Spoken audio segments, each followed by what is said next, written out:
നമസ്കാരം. കഴിഞ്ഞ കുറച്ച് ദിവസങ്ങളായിട്ട് നമ്മൾ ബിരിയാണിയുടെ കഥയാണ് കേൾക്കുന്നത്. പല സ്കാംസും ഒക്കെ ഉണ്ടെങ്കിലും വളരെ ആളുകളെ ഞെട്ടിപ്പിച്ച ഒരു സംഭവമായിട്ടാണ് പലരുമായിട്ട് സംസാരിക്കുമ്പോഴും ഈ ബിരിയാണിയിൽ ഇത്രയും വലിയ 70,000 കോടി രൂപയുടെ തട്ടിപ്പ് നടത്താൻ പറ്റും എന്ന് മനസ്സിലാക്കിയ ഒരു അല്ലെങ്കിൽ അതിലുണ്ടായൊരു നടുക്കം പലരും, എസ്പെഷ്യലി നമ്മുടെ ഒരു ടാക്സ് ഡൊമെയിനിലൊക്കെ വർക്ക് ചെയ്യുന്ന ആളുകൾക്ക് ഉണ്ടായിട്ടുണ്ട്. എന്താണ് സംഭവിച്ചത് എന്ന് നമുക്കൊന്ന് അനലൈസ് ചെയ്യാം. അതായത് 2019-20 കാലഘട്ടങ്ങൾ മുതലാണ്, അല്ലെങ്കിൽ അത് മുതലുള്ള ഒരു ഡേറ്റ അനാലിസിസിലാണ് ഇങ്ങനെ ഒരു ടാക്സ് ഇവേഷൻ എന്ന് പറയുന്ന ഒരു ഇത് കണ്ടുപിടിക്കപ്പെട്ടത്. അത് അന്വേഷിച്ചപ്പോൾ കണ്ടെത്തിയത് ബില്ല് കൊടുക്കുകയും ബിരിയാണി വാങ്ങിച്ച് കഴിക്കുന്നവർ ബില്ല് കൊടുക്കുകയും, എന്നാൽ അത് സബ്സിക്വൻ്റ് ആയിട്ട് ആ ഇൻവോയ്സ് ഡിലീറ്റ് ചെയ്യുകയോ ഓൾട്ടർ ചെയ്യുകയോ ചെയ്യും. അപ്പോൾ നമുക്ക് ഒരു റെസ്റ്റോറൻറ്റിൽ പോയി കഴിക്കുന്നതിൻ്റെ ബില്ല് കിട്ടുകയും ആ ബില്ലിൽ പക്ഷേ ആക്ച്വലി റിട്ടേൺ ഫയൽ ചെയ്യുകയോ അല്ലെങ്കിൽ ഇൻകം ടാക്സിൻ്റെ കണക്ക് വിവരമൊക്കെ നൽകുമ്പോൾ ഇത് കാണില്ല. അങ്ങനെയാണ് ഒരു ഏതാണ്ട് ഒരു മിഡ് ടു ലേറ്റ് 2025 ഈ നമ്മുടെ ഒരു ഇൻകം ടാക്സ് ഡിപ്പാർട്ട്മെൻറ്റ് ഒരു റെയ്ഡ് നടത്തി. നവംബർ 2025 ഹൈദരാബാദിൽ പിസ്റ്റ ഹൗസ്, ഷാഗ് ഹൗസ്, മെഹഫിൽ ഗ്രൂപ്പ് എന്നൊക്കെ പറയുന്ന ഗ്രൂപ്പുകളിൽ വളരെ ശക്തമായ റെയ്ഡ് ഉണ്ടാകുക. അത് റെസ്റ്റോറൻറ്റുകൾ, അവരുടെ ഓഫീസ്, വെയർ ഹൗസ്, റെസിഡൻസ്, ഇങ്ങനെയുള്ള എല്ലായിടത്തുനിന്നും ഡിജിറ്റൽ ഡിവൈസസും അക്കൗണ്ടിങ് റെക്കോർഡ്സും ഫിനാൻഷ്യൽ ഡോക്യുമെൻസും എല്ലാം പിടിച്ചെടുക്കുകയും ചെയ്തു. അപ്പോൾ അതിനകത്ത് ഇനീഷ്യൽ ഒരു കണ്ടെത്തൽ എന്ന് പറയുന്നത് ഈ സോഫ്റ്റ്വെയർ ബില്ലിംഗ് സോഫ്റ്റ്വെയർ സാധാരണഗതിയിൽ ഒരു ഇൻവോയ്സ് എടുത്തു കഴിഞ്ഞാൽ അതിനെ ഓൾട്ടർ ചെയ്യാൻ അലവ് ചെയ്യാറില്ല. പക്ഷേ ഇതൊരു പോസ്റ്റ് പേയ്മെൻറ്റ് ഇൻവോയ്സ് നടത്തി അതിൻ്റെ പേയ്മെൻറ്റ് എടുത്തു കഴിഞ്ഞു കഴിഞ്ഞാൽ ഡിലീറ്റ് ചെയ്യാനും മോഡിഫൈ ചെയ്യാനും അലവ് ചെയ്യുന്ന ടൈപ്പ് ഓഫ് സോഫ്റ്റ്വെയർ ആണ് ഇവർ യൂസ് ചെയ്തിരുന്നത്. അപ്പോൾ എങ്ങനെ ഇത് കണ്ടുപിടിക്കുന്നു? ഇൻവെസ്റ്റിഗേറ്റേഴ്സ് കണ്ടുപിടിച്ചത് ഏതാണ്ട് ഈ പറയുന്ന പാൻ ഇന്ത്യ ഈ സോഫ്റ്റ്വെയർ ഉണ്ടാക്കി കൊടുത്തിരുന്നവർക്ക് ഏതാണ്ട് 10% മാർക്കറ്റ് ഷെയർ എന്നുള്ളതാണ്. അപ്പോൾ ഇതിൻ്റെ സോഫ്റ്റ്വെയർ ഉണ്ടാക്കി കൊടുത്ത ആളുകളുടെ ആരൊക്കെയാണോ ഉപയോഗിക്കുന്നത് അവരെ എല്ലാവരെയും ഈ നെറ്റിൽ കൊണ്ടുവന്നു. അങ്ങനെയാണ് ഈ 70,000 കോടി രൂപയോളം വരുന്ന ഒരു ഫ്രോഡാണ്, ഒരു സ്കാമാണ് ഇവിടെ നടന്നത് എന്ന് മനസ്സിലാക്കിയത്. അത് തെലുങ്കാനയിൽ മാത്രമല്ല, ആന്ധ്ര, കർണാടക, തമിഴ്നാട്, ഒരുപക്ഷെ കേരളം ഉൾപ്പെടെയുള്ള സ്ഥലങ്ങളിൽ ഇത് ഉപയോഗിച്ച് ഈ പറയുന്ന ടാക്സ് ഫ്രോഡ് നടത്തുന്നുണ്ട്.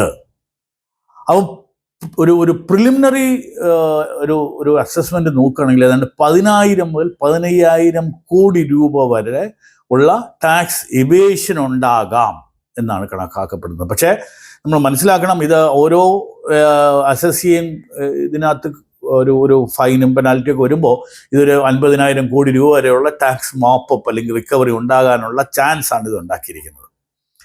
അപ്പോൾ ഇതിൽ നിന്ന് നമ്മൾ എന്താ ഒരു പാഠം? അതായത് നിങ്ങളൊരു ബിരിയാണി ഷോപ്പ് നടത്തുന്നത് നമുക്കറിയാം. ഇന്ന് കേരളത്തിൽ നോക്കുകയാണെങ്കിൽ ഒരു സ്റ്റേറ്റ് വൈഡായിട്ട് കുഴിമന്തിയും ബിരിയാണിയും ഒക്കെ വിൽക്കുന്ന ഒരുപാട് ഔട്ട്ലെറ്റ്സുകളുണ്ട്. ഇത് മഷ്റൂം ചെയ്യാണ്, ചെറിയ ഷോപ്സിലാണിത് നടക്കുന്നത്. അപ്പോൾ ഈ പറയുന്ന സോഫ്റ്റ്വെയർ മാനിപ്പുലേഷൻ ഫ്രോഡ് ഇതൊരു ഐഡിയ ആയിട്ട് എടുക്കാൻ പാടില്ല. കാരണം ഇന്ന് ഇൻകം ടാക്സ് ഡിപ്പാർട്ട്മെൻറ്റിൻ്റെ കയ്യിൽ AI റിലേറ്റഡ് സോഫ്റ്റ്വെയർ ആണുള്ളത്. നിങ്ങൾ ഫയൽ ചെയ്യുന്ന ഒരു ഇൻകം ടാക്സ് റിട്ടേണിൽ അവർക്ക് ഈ പറയുന്ന അരി എത്ര വാങ്ങിച്ചു, അതനുസരിച്ചുള്ള കൺസംഷൻ ഉണ്ടോ, അതിനനുസരിച്ചുള്ള സെയിൽസ് നിങ്ങൾ ഡിക്ലെയർ ചെയ്തിട്ടുണ്ടോ എന്ന് നോക്കി മനസ്സിലാക്കാൻ ഒരു ഫ്രാക്ഷൻ ഓഫ് എ സെക്കൻഡ് മതി. ഇതിനൊക്കെ ഇൻഡസ്ട്രി സ്റ്റാൻഡേർഡ്സ് ഉണ്ട്. അപ്പം വളരെ ചെറിയ കച്ചവടം നടത്തുന്നതാണെങ്കിലും വലിയ തോതിലുള്ള ഒരു വ്യാപാരം നടത്തുന്നവരാണെങ്കിലും കേറ്ററിംഗ് കമ്പനീസ് ഒക്കെ ആണെങ്കിലും ഈ പറയുന്ന രീതിയിൽ ഇന്ന് ഈ ഫുഡ് ഇൻഡസ്ട്രിയിൽ നടക്കുന്ന ഒരു വ്യാപകമായ തട്ടിപ്പ് കണ്ടുപിടിക്കാനായിട്ടുള്ള ഒരു ഇതാണ്. പണ്ട് നമുക്കറിയാം ഈ സ്കാനിങ് സെന്റേഴ്സിൽ ഈ ഡോക്ടേഴ്സിനൊക്കെ കമ്മീഷൻ കൊടുക്കുന്നു എന്ന് പറഞ്ഞിട്ട് വ്യാപകമായ റെയ്ഡ് നടന്നിരുന്നു. അതുപോലെ ഓരോ ഇൻഡസ്ട്രിയിലും. അപ്പോൾ ഇനി അടുത്ത ഫോക്കസ് എന്ന് പറയുന്നത് ഡെഫിനറ്റ് ആയിട്ടും ഈ റെസ്റ്റോറൻറ്റ്സ് റിലേറ്റഡ് ആവാനുള്ള ചാൻസ് ആണുള്ളത്. കാരണം ഏതാണ്ട് 1,77,000 എസ്റ്റാബ്ലിഷ്മെന്റ്സിനെയാണ് ഐഡന്റിഫൈ ചെയ്തിരിക്കുന്നത് എന്നാണ് മനസ്സിലാക്കുന്നത്. 1,77,000 ഏതാണ്ട് 2 ലക്ഷത്തോളം ഒരു എസ്റ്റാബ്ലിഷ്മെന്റ്സ് ഈ പറയുന്ന കൃത്രിമം നടത്താൻ പറ്റുന്ന സോഫ്റ്റ്വെയർ യൂസ് ചെയ്യുന്നു. ഏതാണ്ട് 60 ടെട്രാബൈറ്റ് ഡേറ്റയാണിന്ന് ആ സോഫ്റ്റ്വെയറുകളിൽ നിന്നും ഇന്ന് ഇൻകം ടാക്സ് ഡിപ്പാർട്ട്മെന്റിന്റെ കയ്യിലുള്ളത്. അപ്പോൾ ഇതൊക്കെ AI റിലേറ്റഡ് ആവുമ്പോൾ ഇതിൽ 60 ടെട്രാബൈറ്റ് 60 TB ഡേറ്റ എന്ന് പറയുന്നത് ഇതിന്റെ ട്രെയിനിങ് ആലോചിച്ച് നോക്കൂ. അപ്പൊ ഏത് ചെറിയ ഒരു അസസ്സിയും റിട്ടേൺ ഫയൽ ചെയ്യുമ്പോൾ ഇത് GSTയുമായിട്ട് മാച്ച് ചെയ്യാൻ നോക്കും. ആ മാച്ച് ചെയ്യുന്നത് നിങ്ങളുടെ റിട്ടേണുമായിട്ട് മുന്നോട്ട് നോക്കി അതിനുള്ള അസസ്മെന്റ് ചെയ്യാനുള്ള സാങ്കേതിക വിദ്യ ഇന്ന് ഇൻകം ടാക്സ് ഡിപ്പാർട്ട്മെന്റിനുണ്ട്, പഴയ കാലമല്ല. അപ്പൊ എന്താണ് നമ്മൾ ഒരു സിറ്റിസൺ എന്നുള്ളതിൽ, ഇപ്പൊ ബിരിയാണി കച്ചവടക്കാരല്ലല്ലോ ഇതെല്ലാം ചെയ്യുന്നത്. പക്ഷേ എന്തായാലും നമ്മളൊരു as A citizen, as A ഒരു റെസ്പോൺസിബിൾ സിറ്റിസൺ ഇതിനെയുള്ള കാര്യങ്ങൾ മാറ്റാതിരിക്കാൻ എന്ത് ചെയ്യണം എന്നുള്ള കാര്യങ്ങൾ നമുക്കൊന്ന് ക്വിക്കായിട്ട് ചർച്ച ചെയ്യാം. അതായത് എപ്പോഴും ഒരു പ്രോപ്പർ ബില്ലും പലപ്പോഴും നമ്മൾ വാങ്ങിച്ച് ക്യാഷ് കൊടുത്തിട്ട് പോകും. എൻ്റെ ഒരു പ്രൈമറിലി ഇത് ക്യാഷ് ട്രാൻസാക്ഷൻ അവോയ്ഡ് ചെയ്യുക എന്നുള്ളത് തന്നെയാണ് നമുക്ക് ആദ്യം ചെയ്യാൻ നോക്കുന്നത്. കുമരാഞ്ഞിട്ട് അത് ഒരു ഇൻവോയ്സ് നമുക്ക് അതിൽ നിന്നും അഥവാ ഇത് വന്നാൽ ഇൻവോയ്സ് ഇൻസിസ്റ്റ് ചെയ്യുക. അങ്ങനെയാണെങ്കിൽ മാത്രമേ ഈ ക്യാഷ് കൊടുക്കാവുള്ളൂ.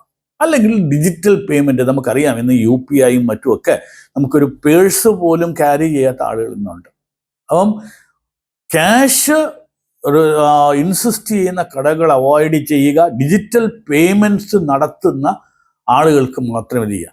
പലപ്പോഴും നമുക്കറിയാം ഈ പറയുന്ന ഈ ബില്ല് ഇഷ്യൂ ചെയ്താൽ പോലും നമ്മളിത് ആക്ച്വൽ കൊടുത്ത പണവും ഈ ബില്ലിൽ ഇഷ്യൂ ചെയ്തിരിക്കുന്നതും തമ്മിൽ ഒത്തുനോക്കാറില്ല. അറ്റ്ലീസ്റ്റ് റാൻഡമായിട്ടെങ്കിലും നമ്മളിതൊരു ഒരു തട്ടിച്ച് നോക്കുന്നത്, ഇത് രണ്ടും കൂടെ ഒന്ന് കമ്പയർ ചെയ്യുന്നത്. നമ്മൾ കൊടുക്കുന്ന 500 രൂപയാണെങ്കിൽ ഇത് 500 രൂപ തന്നെയാണോ നമ്മുടെ ഇൻവോയ്സിലുള്ളതെന്നൊക്കെ നോക്കുന്നത് വളരെ നന്നായിരിക്കും.